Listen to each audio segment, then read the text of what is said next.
So to go into this a little bit deeper, I'm just going to say a word about attachment theory. And I apologize if you know about attachment theory, you don't need this little lesson. So I'm going to try to make this really brief. But just to say, as human beings, we're wired for attachment. We need attachment. And, babies will bond with their caregiver if their caregiver is appropriately responsive. And then that reflects a sense of self back to them.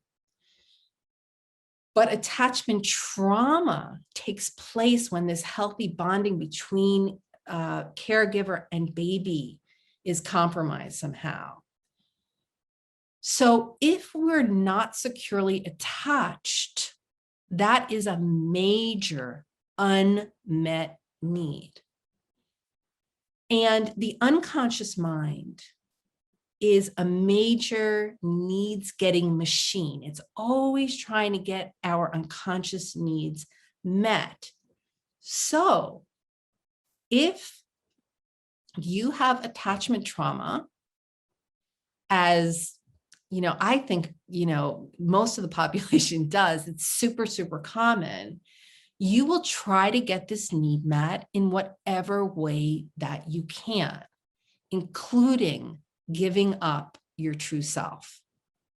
And, that's why on the deepest level, this is a common strategy. So I want to get into sort of the spectrum of people pleasing, giving up our boundaries, and fawning, because these kind of things are all connected. On some level, they're all the same, and they're kind of a spectrum, because they all involve poor boundaries and essentially when attunement with other is greater than attunement with self. And fawning is now classified as a trauma response, like one of the 4 Fs, being fight, flight, freeze, or fawn. And fawning is when, you completely give up self to it's all about the other person. A little bit lesser might be people pleasing, where, and I think that, for instance, like women within a patriarchal culture, that's just built into socialization. And that was around safety, just to keep us safe, like very, very practical reason. So that's why, probably most of us, all of us have some degree of people pleasing. So again, just to restate this thing, that giving up the sense of self, or the reason that we caretake self before others, is not about altruism or saintliness, but about trying to get these unconscious needs met for safety and to secure love. And that, my friends, is the shadow aspect of empathy. And it's not your fault if you have these patterns. It is about wounding. It is about trauma. It's about these very entrenched lineage and cultural issues of patriarchy and all of it. So just know that if you carry these patterns, it's not your fault. And it is our responsibility now to step up, step into our power, and to overcome them.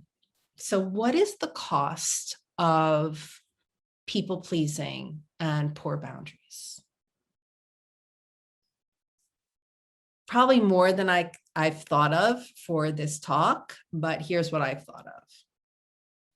Unsatisfying, unfulfilled relationships, difficulty getting your needs met, self-abandonment, like I was talking about earlier. And the implications of self-abandonment is that you can never achieve your own goals, your own dreams. So self-abandonment is a pattern of immense frustration, because you just know that you have all of this potential in there. You know what your gifts are, but somehow you can't bring them forward. You can't actualize them. Resentment. So if you have resentment in your system, please understand that what resentment is always about is an unmet need. And you projecting that need onto somebody else to fulfill. So this is a really interesting fact. The subconscious mind is always tracking the balance of giving and receiving in relationships. So even if you pride yourself on being giving and altruistic and all those things, the subconscious mind is always keeping track of that. So if you've been in a relationship where there's an unequal balance, that is going to breed resentment. So it's so important to look at where you've suppressed your boundaries, where you've suppressed or overrode your innate sense of no, or where you've expected a need to be met without making it explicit. In those places, that's where resentment is bred. The next question is how to heal, how to learn the healthy boundaries.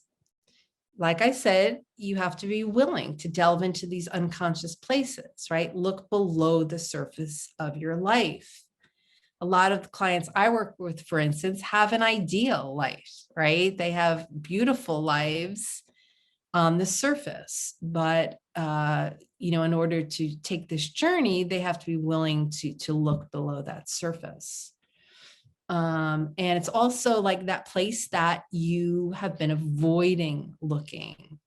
I know that was certainly really true with me in my marriage. I remember I had a therapist at the time who would always push me, like, let's talk about this, Carla, let's talk about this. And I did not want to look at it.